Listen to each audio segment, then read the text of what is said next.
Madame, Monsieur, bonjour, bienvenue dans ce flash d'information. Nous ouvrons ce 10h sur l'or brun en Côte d'Ivoire avec l'African Chocolate of Excellence, une plateforme sur la transformation et la valorisation du chocolat en Côte d'Ivoire. Le point de Souleymane Donisongo. Le chocolat au centre de réflexion à Abidjan.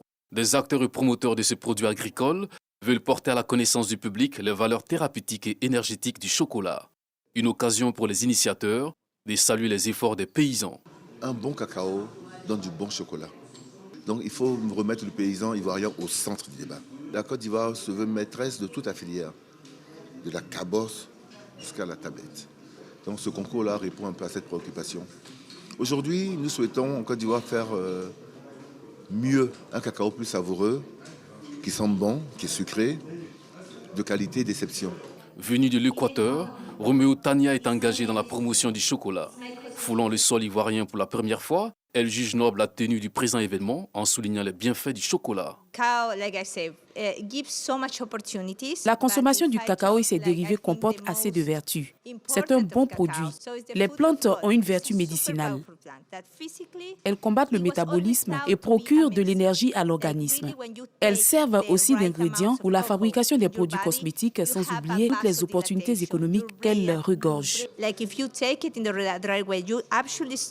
Pour la représentante de l'Union européenne, la présente activité reste à encourager. C'était une excellente initiative puisque ça met à l'honneur en fait les producteurs de chocolat ici en Côte d'Ivoire. C'est vraiment, je pense aussi, une volonté du gouvernement d'avancer dans la chaîne de valeur. Et évidemment, l'Union européenne, nous sommes très engagés dans le secteur du cacao. Nous appuyons plusieurs coopératives pour qu'elles se renforcent, pour qu'elles puissent augmenter leur productivité. Cette édition se tient pour la seconde fois en Côte d'Ivoire. Elle est une occasion pour les participants de découvrir l'art de la fabrication du chocolat. Et la transformation de nos produits, on en parle au Salon international de la transformation et de l'industrie. Le City, il est placé cette édition sous le thème productivité et performance, les défis à relever pour l'industrie ivoirienne. C'est une plateforme qui se veut être un cadre d'échange et de partenariat, mais aussi de promotion des investissements dans le secteur industriel. Et dans ce élan, le City vise à promouvoir les potentialités économiques et industrielles du pays tout en soutenant les objectifs du gouvernement qui s'inscrivent dans le cadre du plan national de développement à l'horizon 2030. L'objectif est de faire de l'industrie ivoirienne un moteur de croissance économique et de création d'emplois durables sur le continent africain.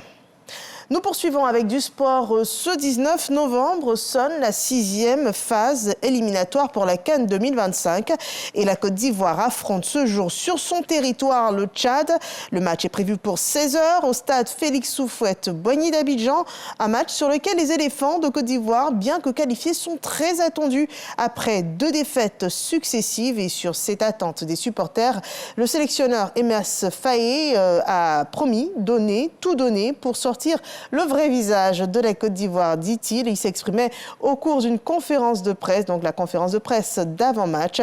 Et sachez que dans le cadre donc de ce match, le périmètre autour du stade Félix Houphouët-Boigny est isolé pour ce match ce 19 novembre à partir de 11h. Une mesure de sécurité pour garantir le bon déroulement de ce match, mais aussi pour prévenir tout incident éventuel.